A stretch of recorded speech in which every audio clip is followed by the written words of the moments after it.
Hello, I'm Richard Burton from the Richard Burton Arts Centre here at Bempton on the Yorkshire coast, and today we're going to do water reflections on the Yorkshire coast here at North Landing in Flamborough, but we're also I'm going to make some mistakes en route really in the course of this picture, and I'm going to show you how to fix them without panic. Just following some simple techniques, we're going to be able to recover this painting, and hopefully you'll be able to follow, and I'll show you how relatively straightforward simple mistakes can actually be fixed, and it will give you confidence and ability to really sort of take your watercolour further. So let's have a go. And of course, before we start, I've got our free watercolour starter guide, which has been running for a year now, and we've got over 3,000 people on here. And this is for those of you new to watercolour or coming back to watercolour for the first time. There's some 5 simple steps to get you into it, get you started, and really give you some confidence. So please, the link's below. It's all free, so just grab yourself a copy. Also, we've got our new online watercolour course,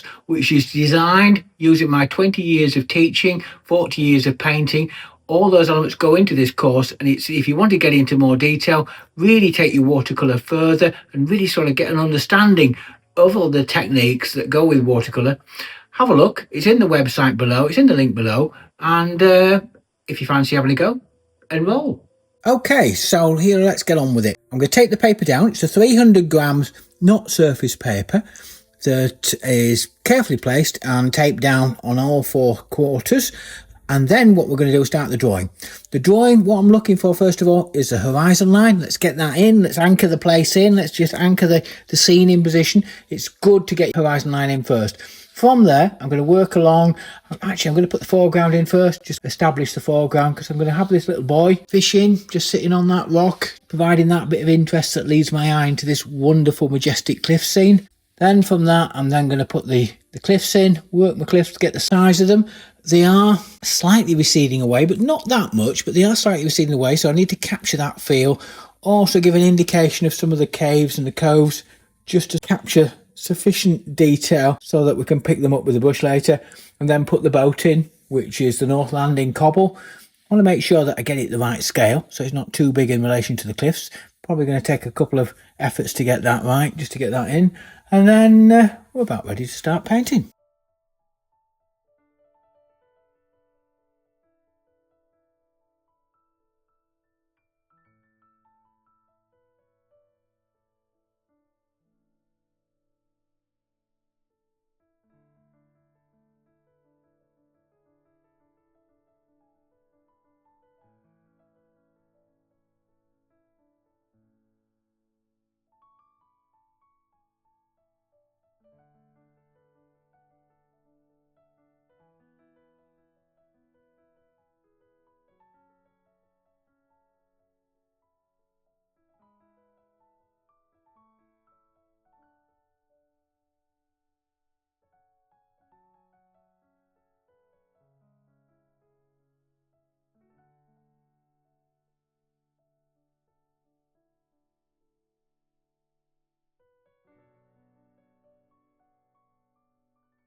Okay, so let's talk about brushes. Firstly, I'm using an A3 size paper, so obviously I'm larger, so I'm wanting a couple of big wash brushes. I'm thinking about a 16 and a 12 and an 8, and then something like a 6 and probably a 4 for detail. That's where I'm going to be with the brushes. Okay, so now for the palette, we'll rig up a bit of a colour story. I'm not going to go too far initially. I'm just going to concentrate on the sky, and that's going to be on the right hand side here, and I'm going to use cobalt blue, Prussian blue, and then a little bit of purple, and just have that variation in the sky. And then we'll go into the sky. I'm going to wet the sky first, make sure the paper's suitably wet and damp. Give that a few minutes to soak in. Just let that water soak in, so you get a little bit of a more towards, rather than a glistening sheen to the surface, you get more of a satin sheen to the surface. That means it's moving into that damp stage, wet to damp stage, which will be fine. And then we'll apply some paint. Starting first, I'm going to apply the cobalt blue. Make sure I just get a nice sort of feel for the cobalt blue. Just drop that in, diffuse it through, shape a few with the high level clouds.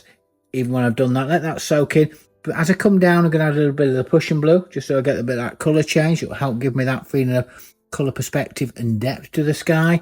Add a little bit of a crimson, the purple I should say, in the top right hand corner. That will just give that a feeling of shape to some of the clouds. let that settle in. Now once I've finished that, I just need to look at it, watch it. It's on a slight slope, so I need to ensure that as the water accumulates at the bottom in certain up to the dry areas, don't leave it there. Just get your brush, squeeze off the water from your brush and just lift off some of the excess water. I call this housekeeping. It's about just making sure that we end up with a sky that's going to evenly dry. Otherwise, we'll end up getting those horrible cauliflowers or secondary drying and tide marks and various things that we're going to have to correct later. So let's just do it now. So I'll lift those off and then we'll leave it. Let it settle and let's grab ourselves a coffee. Okay, so let's start with the cliffs. It's dried nicely. I really like the effect. I think that's got that diffusion. We've got that punchy blue coming through, which gives that sky a little bit of gravitas. It just gives it a little bit of extra something about it. Now we need to deal with the cliffs and bring it forward. So what we're going to do with the tops of the cliffs, we're going to start first and we're going to mix up a colour story on the left hand side of the palette, starting first with the green, which is going to be a combination of a lemon yellow, cobalt turquoise and a little bit of raw umber, and combination of that to make a nice bright green. Following on from that, I'm going to use some burnt sienna, which is going to set up a little bit of a clay type colour really, which is going to be our next under sort of colour. And then underneath that I'll have some purple, which is going to be a bit of purple lake, and then just drop that in, make that up. That's lovely. Then I have a couple of brushes. I'm going to firstly start off painting the green on the top, diffuse that in, vary it a little bit as I go, bring it along starting from the far left, working myself over to the right hand side. All the time as it goes in, I'm going to make it a little bit stronger on the right hand side, just on the green.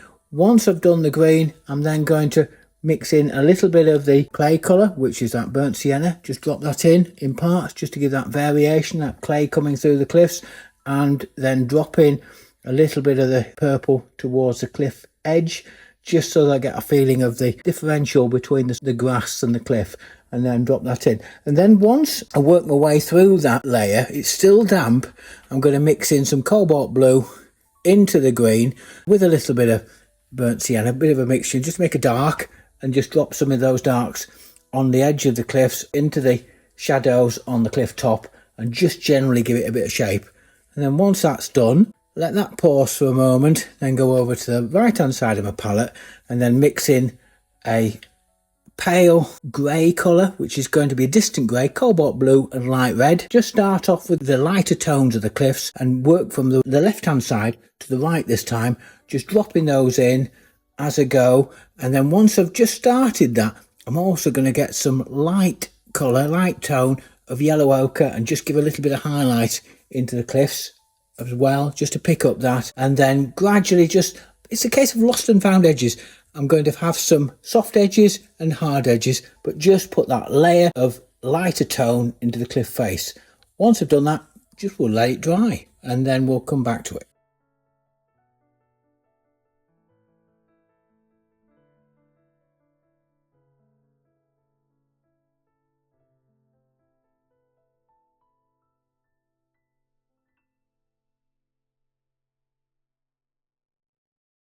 Right, now I'm letting that dry and diffuse. What I'm going to do is I'm just going to put a little bit of masking fluid on the figure here just to protect it, because we're going to put some strong washes and he's going to appear lighter than the background, so it's important that we just protect him a little bit. So I'm just going to drop that on now. Now we're looking at the sort of sandstone, the lighter colour at the bottom of the cliffs, and the light's catching that, but I need to just put an underwash in place before we put any further dark. So what I'm going to use, I'm going to go to the warm side of the palette again, using that yellow ochre that we put out there earlier. I'm going to add a little bit of the green from the top, just add to it, and then just lightly dance the brush and put that in place. I'm just taking a quick look and I can see that actually in the middle there, just on the grass, I can see there's a little bit of a cauliflower just developed. It's dried, so now let's correct it. All I need to do is to wet my brush, put a little bit of water on there and then let it soak in, squeeze my brush off and then just lift it off with that brush, and away it just disappears. As simple as that. Now once that is dry, what we're going to do now is going to put a mid-tone dark, some shade in place in the cliffs, and just build it up gradually. And that's going to be a mix of cobalt blue and light red, really, probably a little bit of burnt umber, and then just drop that in, start to build up the shade and the shadows. It's the mid-tone, so it's not the final dark, it's just giving that feeling of depth.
Now we've let it dry again. Now what we're going to do is we're going to put the final darks into the cliff to give it some punch and some real sort of shadow and depth to it.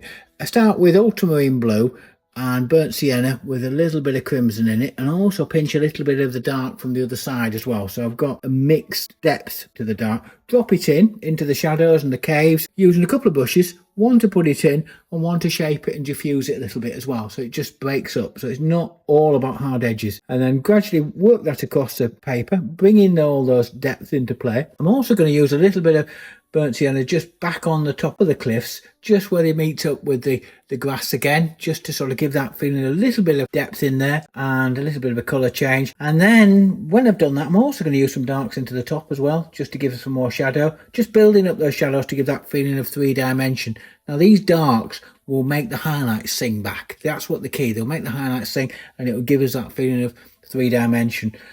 Next thing, the final thing really in this stage, is to mix up some stronger greens. So I'm going to go back to the green on the left hand side of the palette and then mix up with some lemon yellow, cobalt turquoise and a touch of bit of raw umber.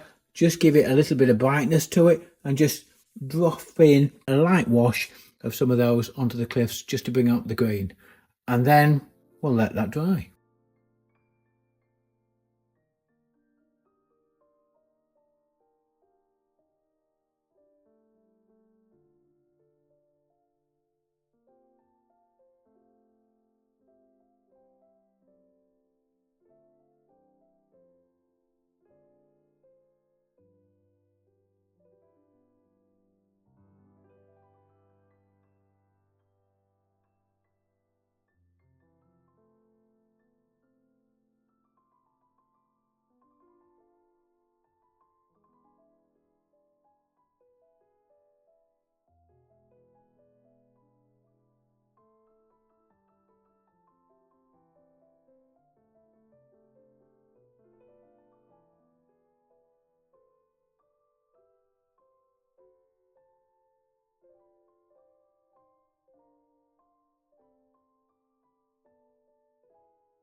Okay, so now it's dry again. So I'm now just going to put some of the detail on the boat, put the boat in place using a bit of burnt sienna and a little bit of blue, probably ultramarine blue, just to create a bit of a shadow. Use some cadmium red for some of the features on the boat and pull out some of the darks around the boat as well. Just gently with a small brush. Unfortunately, I've looked like I've just bled the white area that I wanted to protect. Bit of a clumsy thing to do there, but not to worry. I'll pick that up with some white watercolour later on and that'll come back to life again. In the meantime, that should hopefully suffice for now.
Okay, so we're now going to work towards getting the beach in place, and I'll get the undercolours for that. First of all, I'm going to use a bit of yellow ochre and a little bit of crimson to put a bit of an underwash for the beach. Bring that down, drop a little bit of purple lake into there, just to sort of give a bit of texturing.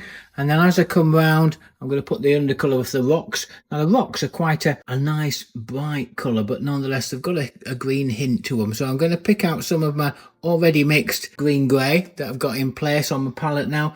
Just give those a little bit of an overwash of that, and then while it's still damp, just drop a little bit of grey in there from my cooler side of my palette, and that will just give them a little bit of a texturing feel to them. And also I'm going to put a little bit of those surface rocks just in the water, just to sort of give those a little bit of hint. Again, they're going to be yellow ochre then with a little bit of grey on the top. All in all, done quite on the diffused, and as long as it's diffused, it will just set the scene, and then we're building up now to put the water in place.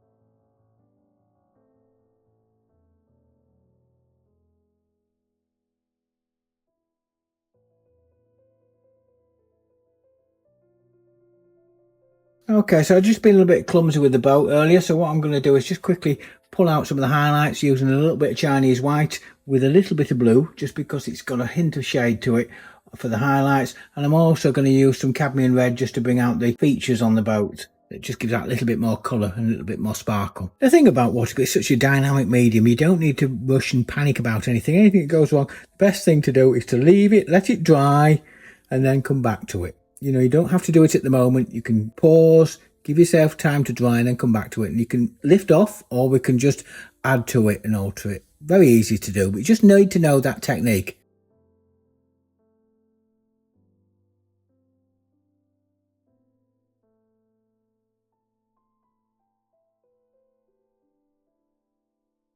Okay, so now we're ready for the water. Get that reflective feel. And I want to try and capture that reflective feel first. So I'm going to mix up a series of colours.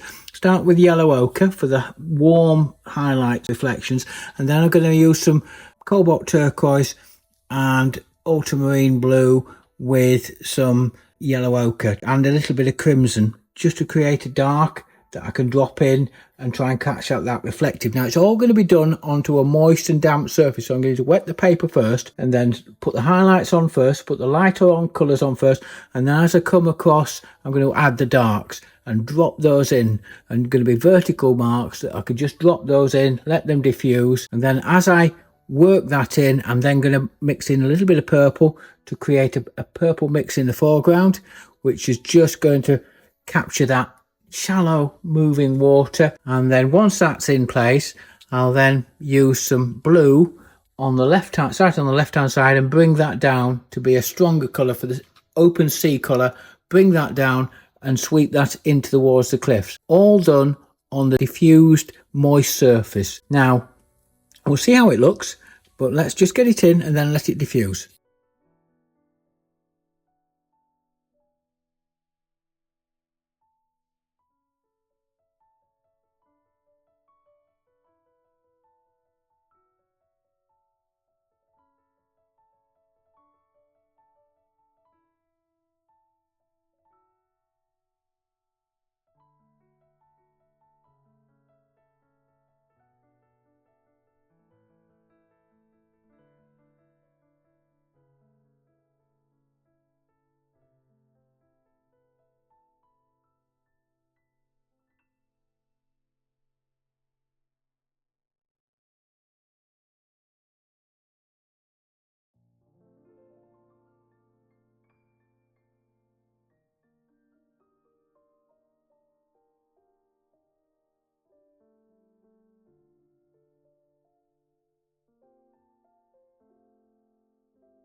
Okay, so let's have a little look. To be honest with you, I'm a bit disappointed with the water. It doesn't really work for me. It really doesn't work for me. Now, we all get those points. No matter when you do it, there are always some that you just think, what's going on? But in this case, what we'll do, we'll just get it dry, and then we're going to start from the left and create a series of washes onto a wet surface as a layered wash across the page, and we'll pull something out and see if we can get it right. So let's start. I'm going to mix some Prussian blue, cobalt blue on the left, bring that along, bring that down, wet the paper first. So I've obviously got it thoroughly dry, so I'm re-wetting the paper onto these washes, and then I'm going to mix some greys and pull those greys down from the reflections as I go, and on that moist. So I'm going to start with purple reflections and then a darker reflection, and then working my way across the page from left to right, where I'll have much more yellow ochre in the reflections as I come down. And you'll see how we can actually, just by putting a simple layer onto a dry wash, which is an undercolour that's dry, we can create a reflective effect. And as it comes down into the foreground, I'm going to add some purple into the foreground just to give that extra little bit of a feel and depth to the foreground water, and then we'll let it settle, diffuse, and take another look. Now, as we can see, all is not lost. You get to that point where you think, oh my goodness me, let's stop it and let's just throw it in the bin. Well, you don't need to. You can just simply let it dry, follow a few simple steps, give it another wash on the top, and look, we've got something that works.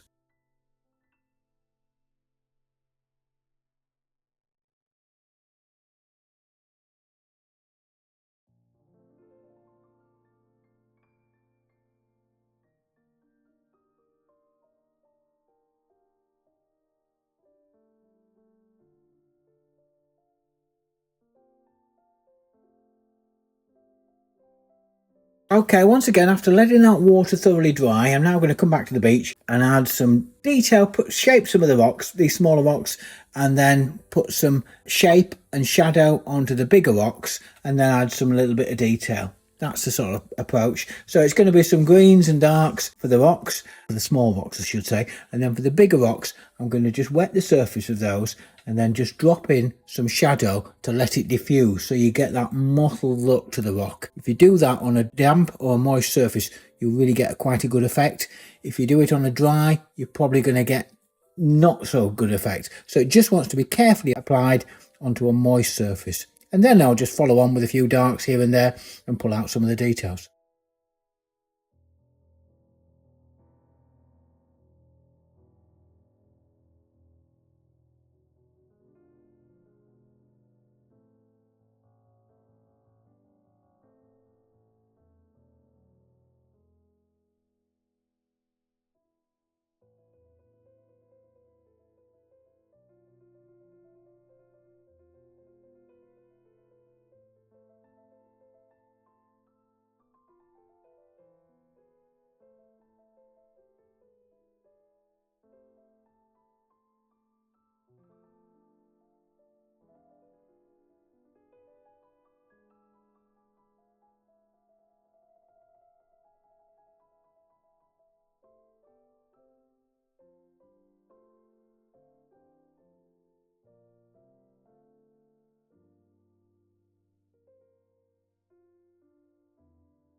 Okay, so it's now dry again. We'll rub the masking fluid off, reveal the boy with his fishing rod, and then what we'll do is we'll just paint him in. In this case, I'm going to give him a blue shirt and some blue trousers, and then have him fishing rod with probably fishing a boot out of the water or something daft like that, just to give a bit of interest. And as I put the figure in, I'm also going to use some shadow colour onto his shade, and I'm also going to use a little bit of Chinese white just to highlight his shirt. And that pretty much is it.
Okay, so there we have it.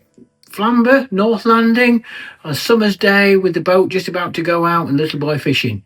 It sounds so simple, doesn't it? But really, we've had a bit of a journey with this painting, haven't we? And I can show you, really, hopefully you'll now understand how, even though I didn't like the water the first time I've done it, all was not lost. What we did, we simply let it dry and then a wash over the top, and in a controlled way, letting the water flow, making sure that we didn't get the tide marks. We've actually come up with something quite pleasing, and I'm really quite happy with it. So it really does show you can get too worried about watercolour, and the key is not to panic. Just let it dry and then come back to it, and you can really do something, and we can restore something, and it'll give you confidence. And if you get confidence, you want to keep painting. That's the key to it. So I hope you enjoyed that. Now I want to say a big thank you to you all. We've got over 10,000 subscribers this week, and we're actually fast approaching 11,000. It's been an amazing experience considering we're only just over a year old with the channel. So it's a big thank you to everybody. It really does enable us to get our sort of understanding of watercolour out to a much wider audience, and it's great to see so many people appreciating what we've been doing. And of course, if you do like this material and you're new to the channel for the first time, don't forget, like and subscribe. Again, it gets us picked up by a wider audience, and it helps us to celebrate the magic of watercolour. And in the meantime, enjoy and keep painting.